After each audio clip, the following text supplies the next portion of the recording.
Good morning all of you. हमारे YouTube channel geography junction में आपका हार्दिक स्वागत है। आज हम राजस्थान भूगोल की श्रृंखला को आगे बढ़ाते हुए राजस्थान के प्रमुख खनिजों के बारे में अपन अध्ययन करेंगे कि राजस्थान में कौन कौन से खनिज पाए जाते हैं, राजस्थान में कितने प्रकार के खनिज पाए जाते हैं और उनका जो उत्पादक क्षेत्र कौन कौन सा है या उनके जो प्रमुख खाने कौन कौन सी है। जैसे अपन बात करते हैं तांबा है, लोहा है, सोना है, इन सभी के बारे में अपन अध्ययन करेंगे और खनिजों का वर्गीकरण की दृष्टि से क्या महत्व है, कितने प्रकार से खनिजों का वर्गीकरण किया गया है या राजस्थान के खनिजों से संबंधित कुछ विशेष तथ्य जिनके बारे में अपन बात करते हैं। आज अपन सबसे पहले राजस्थान में पाए जाने वाले खनिजों के बारे में अपन बात करते हैं। तो सबसे पहले बात करते हैं कि राजस्थान में देश के खनिजों में सर्वाधिक खानों की दृष्टि से राजस्थान देश में प्रथम स्थान रखता है। यानी राजस्थान में जो सर्वाधिक खाने हैं यानी खनिजों की जो खान होती है उनकी संख्या सर्वाधिक राजस्थान में है, देश में प्रथम स्थान पर है। फिर अपन बात करते हैं राजस्थान को खनिजों का अजायब घर कहते हैं क्योंकि राजस्थान में खनिज भंडारों की दृष्टि से बहुत ही महत्वपूर्ण राज्य माना जाता है, क्योंकि यहाँ पर कई प्रकार के खनिज पाए जाते हैं जो उपयोगी, अनुपयोगी या प्रमुख या लघु या गौण प्रकार के जो खनिज पाए जाते हैं। इसलिए राजस्थान को खनिजों का अजायब घर कहा जाता है और यहाँ पर लगभग 79 प्रकार के खनिज पाए जाते हैं। यानी 79 प्रकार के जो खनिज है राजस्थान में पाए जाते हैं, उनमें से कुछ प्रमुख है, कुछ लघु हैं और कुछ गौण है। जैसे उनमें से लगभग 44 हैं जो प्रमुख खनिज माने जाते हैं, लगभग 44 प्रमुख खनिज माने जाते हैं और 23 खनिजों को लगभग लघु खनिजों की श्रेणी में रखा गया है तथा 12 खनिजों को गौण श्रेणी या गौण खनिज की श्रेणी में रखा गया है।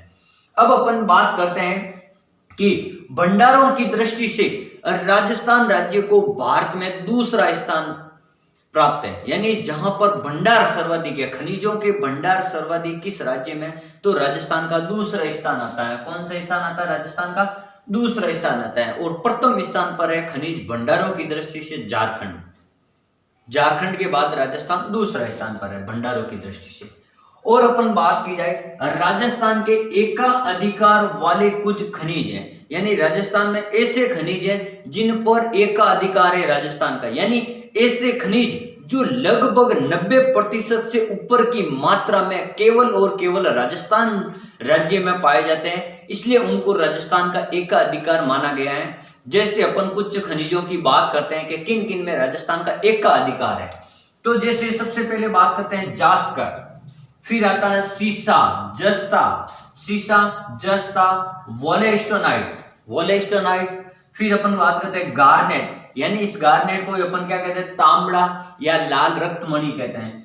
फिर अपन बात करते हैं कैल्साइट, यानी ये जो खनिज है इनमें राजस्थान का एकाधिकार है। ये जो 90% से अधिक, देश का 90% से अधिक ये खनिज राजस्थान में पाए जाते हैं, केवल और केवल राजस्थान में पाए जाते हैं, इसलिए इनको कहते हैं एकाधिकार। अगली बात करते हैं कि राजस्थान में प्रथम स्थान रखने वाले खनिजों में कौन कौन से हैं। यानी देश में ऐसे खनिज भी हैं, राजस्थान में देश के ऐसे खनिज भी हैं जहां राजस्थान में प्रथम स्थान रखता है देश में। ऐसे खनिजों के नाम, सबसे पहले जिप्सम, यानी जिप्सम का इतना अधिक उत्पादन होता है, जैसे मान लो 90% नहीं होता लेकिन मान लो 70% होता है, तो वो देश में राजस्थान प्रथम स्थान पर है मान लिया जाए। तो जिप्सम, फ्लोरस्पार, फेल्सपार और एबेस्टोस, मार्बल, रॉक फास्फेट, जो ये रॉक फास्फेट है और ये जो जिप्सम है, ये मिट्टी की अम्लीयता और लवणीयता के उपचार के लिए जिन खनिजों का उपयोग अपन खेतों में छिड़काव के रूप में करते हैं, रॉक फास्फेट और जिप्सम, ये वो खनिज है। फिर बात करते हैं सोपस्टोन, चांदी और टंगस्टन, और ये माना जाता है कि लगभग सीसा, जस्ता और चांदी तीनों एक ही स्थान पर या साथ साथ में मिलने वाले खनिज हैं। ये आप उनको बात मानो। अगली बात करते हैं कि उत्पादन की दृष्टि से राजस्थान का तीसरा स्थान है, भंडारों की दृष्टि से राजस्थान का दूसरा स्थान है और उत्पादन की दृष्टि से राजस्थान का भारत में तीसरा स्थान है। राज्य में देश का लगभग 22% खनिजों का उत्पादन होता है। यानी जो देश में अगर 100% खनिजों का उत्पादन होता है तो राजस्थान में लगभग 22% खनिजों का उत्पादन होता है। राजस्थान 22% खनिजों का उत्पादन राजस्थान राज्य से होता है।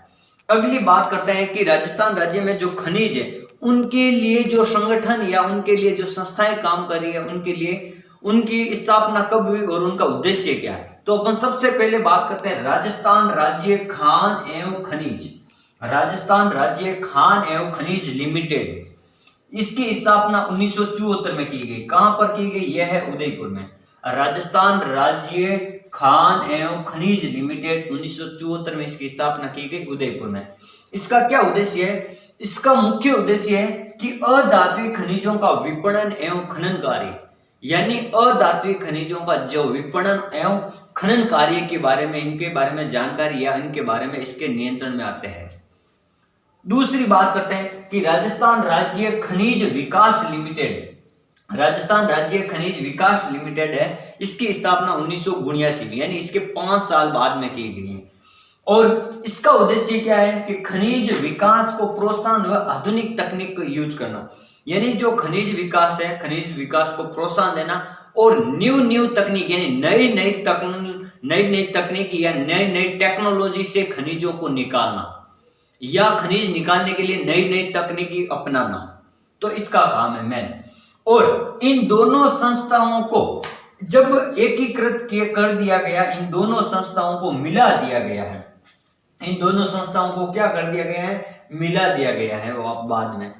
अगली अपन बात करते हैं कि खनिजों का जो वर्गीकरण है वो किस प्रकार है। देखो अपन बात करते हैं खनिजों का वर्गीकरण, यानी खनिजों को वर्गीकरण की दृष्टि से अपन मुख्य रूप से 4 भागों में बांट सकते हैं। अपन ये कह सकते हैं धात्विक खनिज, अधात्विक खनिज और आणविक खनिज और ईंधन खनिज। तो अपन इन सबसे पहले अपन इन चारों भागों को अलग अलग प्रकार से वर्गीकरण पढ़ते हैं कि धात्विक खनिज में कौन आते हैं, अधात्विक में कौन आते हैं, या ईंधन खनिज में कौन आता है, या आणविक खनिज में कौन आता है। तो सबसे पहले बात की जाए अपन कि खनिजों को वर्गीकरण की दृष्टि से मुख्य रूप से 4 भागों में बांटा गया। तो पहला भाग पड़ता है अपन धात्विक खनिज, यानी ऐसे खनिज जिनमें लोहे अंश और अलोहे अंश के रूप में पाए जाते हैं। जैसे अब धात्विक खनिज को भी अपन 2 भागों में बांट देते हैं। धात्विक खनिज को भी अपन 2 भागों में, एक लोहे अयस्क युक्त होते हैं और एक लोहे अयस्क मुक्त होते हैं, जिसको अपन अलोहे और लोहे अयस्क कह सकते हैं।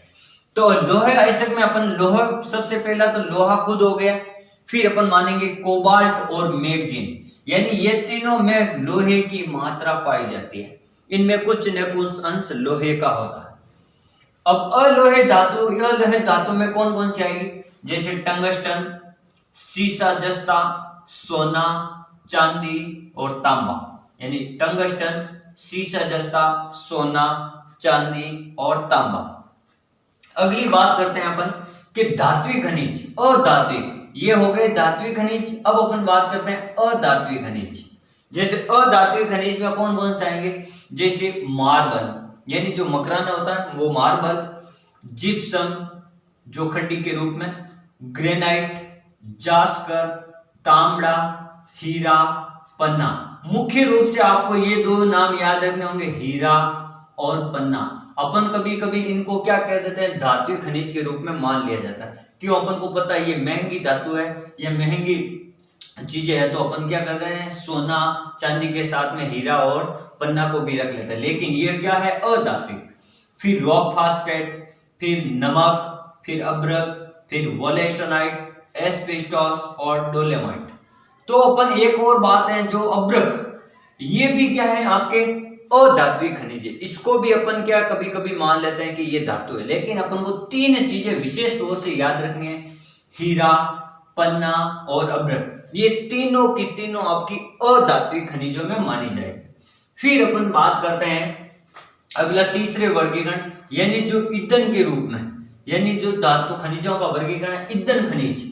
इसमें कौन कौन से आते हैं? जैसे सबसे पहले अपन बात करते हैं खनिज तेल।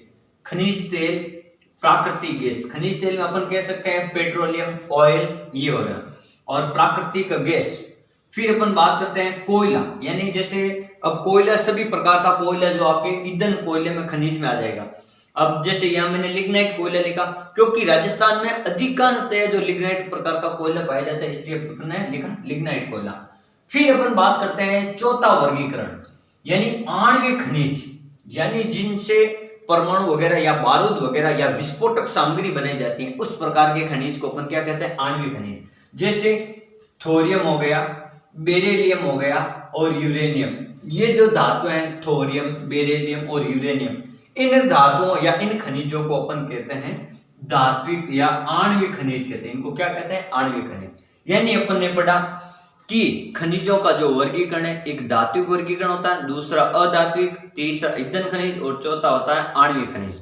फिर अपन ने पढ़ा धात्विक खनिजों को भी दो भागों में, एक लोहे आयस्क युक्त और एक अलोह आयस्क युक्त। तो ये अपन ने पढ़े धातुओं या खनिजों का जो वर्गीकरण।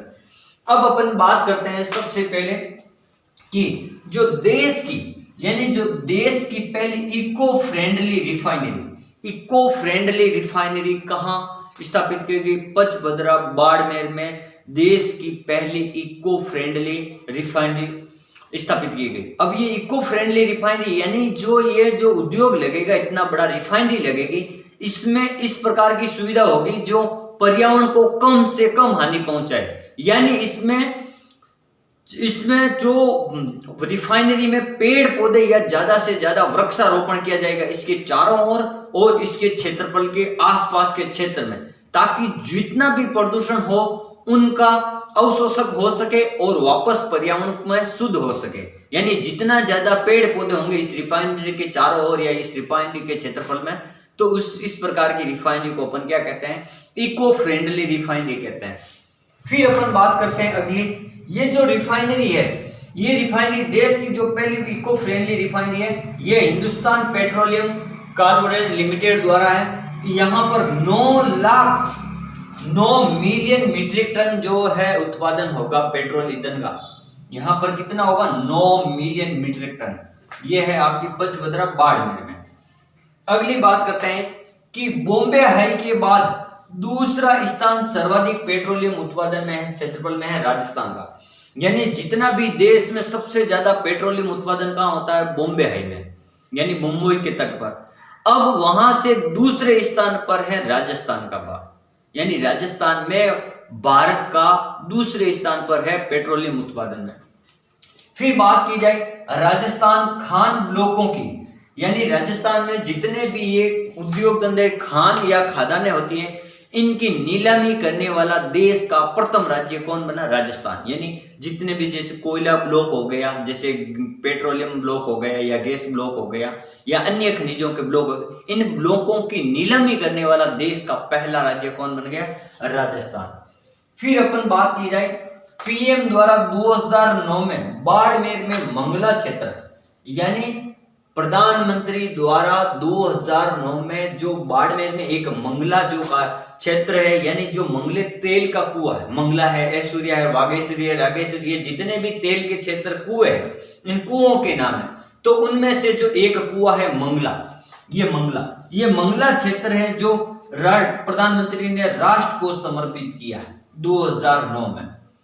अगली बात करते हैं प्रोजेक्ट सरस्वती के तहत ओएनजीसी द्वारा तेल क्षेत्र की खोज के दौरान, यानी एक संस्था है, एक कार्यक्रम चलाया गया प्रोजेक्ट सरस्वती।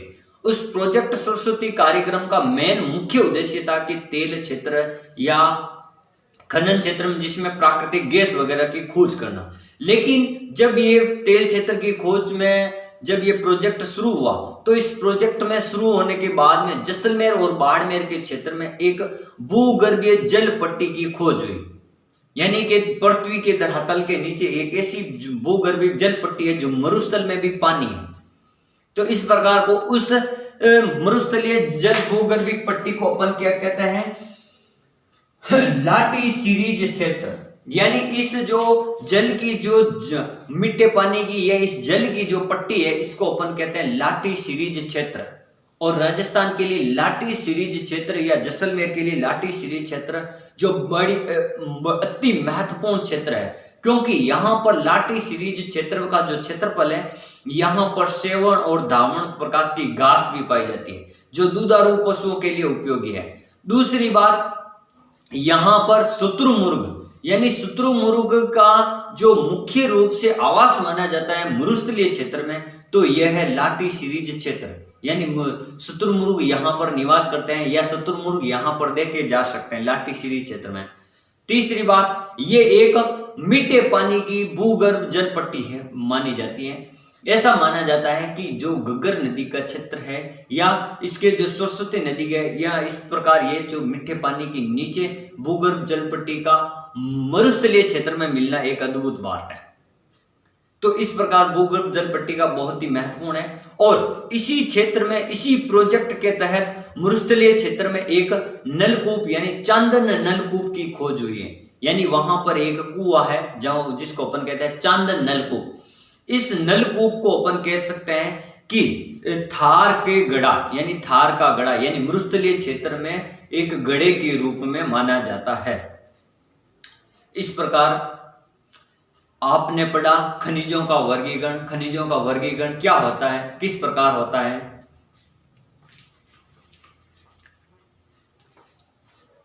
खनिजों के वर्गीकरण से संबंधित जो अपन ने पढ़े प्रमुख खान, प्रमुख क्षेत्र और प्रमुख खदानें कौन कौन सी हैं।